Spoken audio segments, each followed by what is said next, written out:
channel. I'm going to continue to read The Magic Faraway Tree. I have been reading the story for quite a while now. So if you do want to catch up on the story so far, please do watch my previous videos. Been reading this for quite a while now. So we have got through quite a few chapters so far. Today we're going to be reading The Land of Tempest, which is 23 in the whole book. So yes, I've been reading quite a lot of this book. It's a reminder for everyone, and I am a dyslexic reader, so I'll probably be making a few mistakes along the way. If I do make mistakes, please do mind my reading, and it's part of the process of me reading, because as you well know, I am dyslexic and I tend to make mistakes and realize I'm making them. So it's quite funny for me, really. I take it all as a bit of lightheartedness nowadays. But let's see what happened in The Land of Tempest. If you do want to catch up on the story so far, please do watch the previous videos, and you can see what the 6 friends have gotten up to till now. But let's carry on the story. Okay. The 4 friends and Mr. What's-his-name hunted in every corner of Moonface's house, but there was no message anywhere from the friends. I say that old Stamp-a-Lot coming back, said Fanny. I can hear him shouting, let's get out, quick. You can go down to Slippery Slip, said John. But he was wrong. The Slippery Slip was stuffed up with all kinds of things. Cushions, ruffs, carpets, leaves, and nobody could possibly get down it. The children were all staring at it, puzzled, when Sir Stamp-a-Lot came back. And my goodness, what a rage he was in. He had bumped his head and his back in the wind falling down the tree, and he had a tremendous bruise on his left cheek. He came in bellowing like a bull. How dare you go into my house? He stormed. How dare you pry into my business? I'll throw you out. I'll throw you out.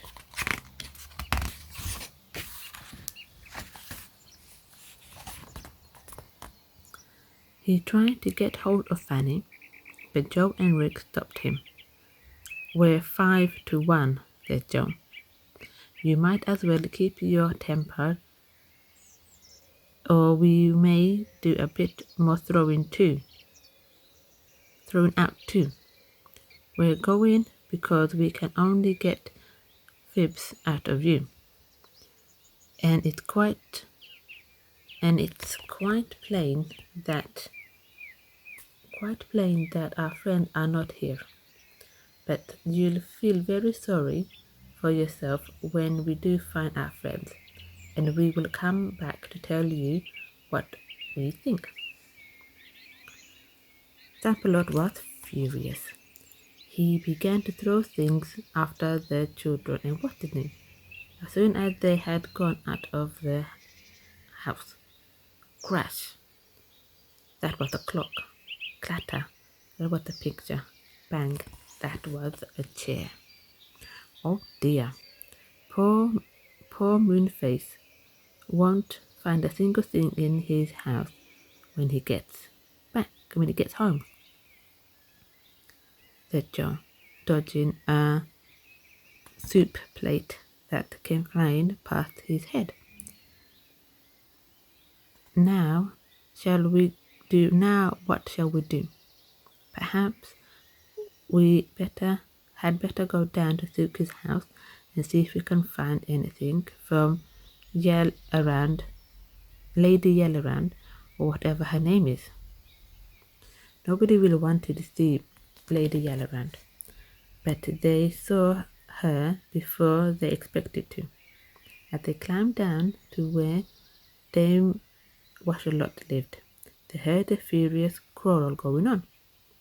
You emptied your dirty water down on me just as I was going shopping, yelled an angry voice. You did, you did, you did. Then came Dame Washerlot's voice. I did, I did, I did, I did.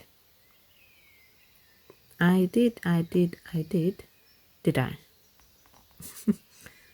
Well, I'm glad. If people can't look out for washing water, it's their own fault.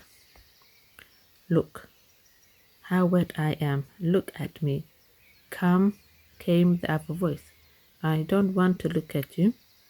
You're a more unpleasant person,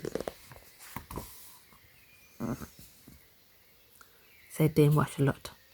Now, look out. Here comes some more water. There was a sound of splashing, and then squirrels and screams as Lady Yallalot got the whole lot on her head, on top of her. The children began to giggle. They climbed down to where Dame Washerlot was standing by her empty tub, grinning as she looked down the tree. Lady Yallalot was hurriedly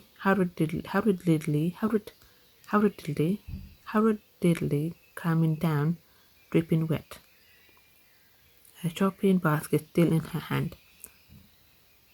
Dame Washerlot, have you heard anything about Silky and the others? Asked Beth. Not a thing, said old Dame. All I know is that that bad-tempered creature who calls herself Lady Yallalot has taken Silky's house and says that Silky said she could have it because Silky wanted to go live in it for a while in a land of tempest. I think I don't believe at all. For a sweeter tempered person that little Silky could have ever found. She's very funny, said Joe, frowning. Silky, Moonface, and Saucepan disappear, and these two horrible people take their place. There's only one thing to do. We'd better just pop up into the land of tempest to see if by any chance they have gone there. Well, that's dangerous, said Dame Washerlot. Since you lose your temper up there, once you lose your temper up there, you have to live there for always. And you might easily lose your temper with the cross lot of people who live there. I can't think how it is that these two be able to live.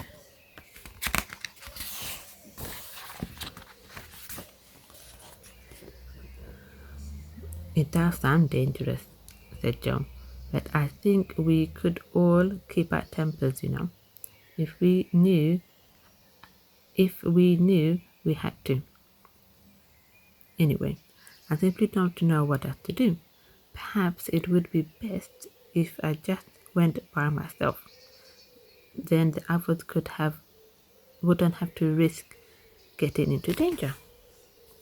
But the others wouldn't hear of Joe going by himself. We shared in this, said Rick. If you go to the land of tempest and keep your temper, we can too. We need only go up and ask if Silky and others are there. They're not, we'll come back straight away. Well then, we'd better go now, said John. So up the tree they went, and then up the ladder through the hole in the cloud into the land of tempest. Well, it was a funny land. There was such a lot of shouting and quarreling going on. Such crashing noises made by people throwing things in a rage, like a stamping and such a stamping and yelling. Goodness, I vote we don't stay here for long, said Joe, dodging to miss a bag that someone had thrown. Look, let's ask that man over there if he had seen Suki or the others. So he asked him, but he glared at them and answered rudely. Don't come bothering me with your silly questions. Can't you see I'm in a hurry? He pushed Joe roughly, and the little boy at once felt angry. He was just about to push the man roughly too when Fanny whispered to him, Joe, don't lose your temper. Simply smile quickly, smile. So Joe made himself smile, for he knew that no one can easily for he knew that no one can really lose their temper when he is smiling. The man glared at him and went away. Well, I can see that it would be jolly difficult to live here without getting angry almost every minute of the day, said John. Hey there, do you know anything about our friends, Silky, Moonface, and Saucepan? The boy he was calling to stop and put out his tongue at Joe. Yeah, he said. Do you think I'm here to answer your question, funny face? I don't know. No, I don't, said Joe. But I thought perhaps you might be polite enough to help me. The boy made a lot of rude faces at all of them, and then pulled Fanny's hair very sharply before he ran off.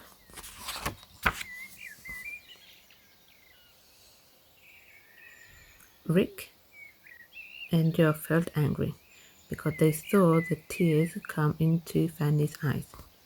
They began to run after the boy, shouting, Rick, Joe, come back, cried what's-his-name. You are losing your tempers again. So we are, said the boys. They stopped and made themselves look pleasant. What's-his-name went to meet them, and as he went, two naughty little boys ran by. One put out his foot, and poor old what's-his-name tripped over it, banged on his nose. The boys stood and laughed till they cried. What's-his-name got up, his face one big frown. I'll teach you to trip me up, he cried. I'll smile. What's his name? Smile, cried Bear. Smile, cried Bear. Don't look like that. You're losing your temper. Smile. And what's his name had to smile. It was very, very difficult. The two bad boys ran off.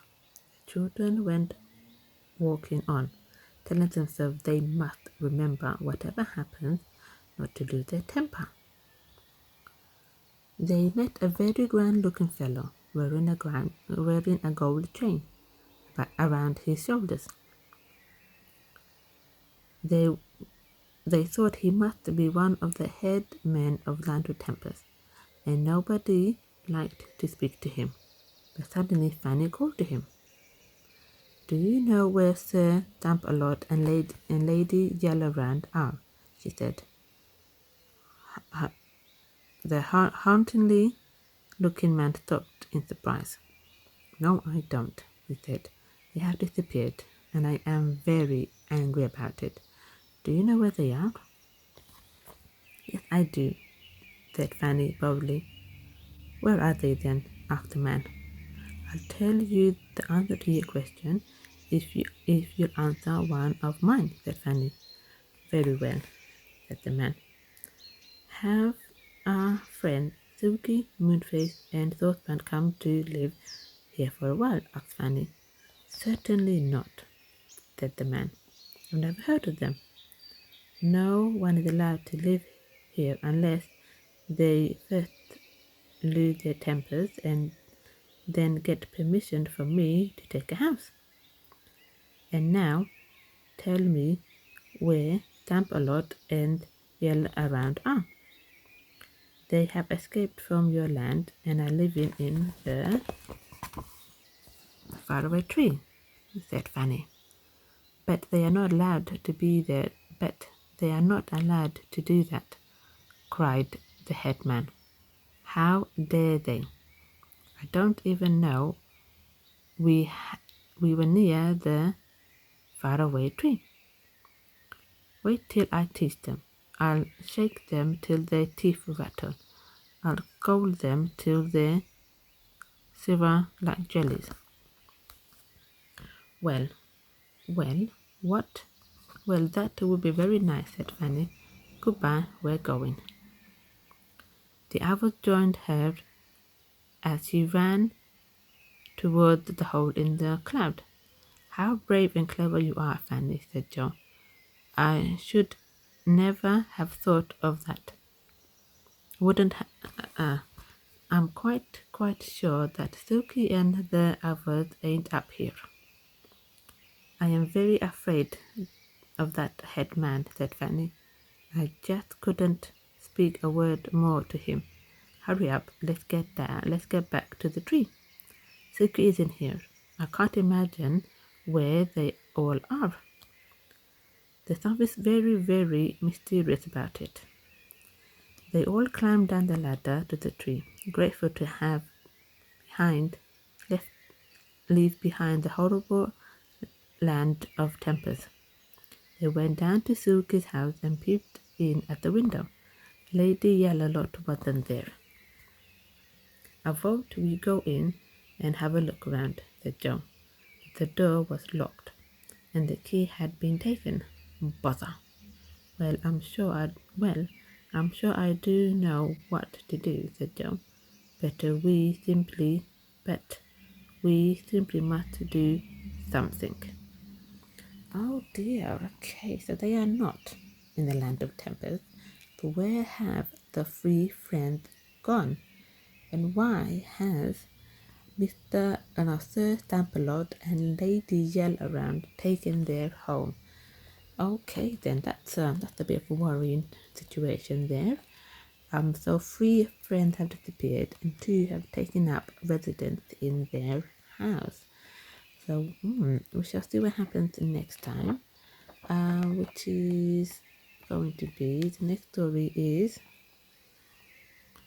the most exciting time, which is chapter 24, which means there is only 3 more chapters left till I have finished this whole book, which is quite an achievement for me, as I don't really read very much, and this is quite a large book as well.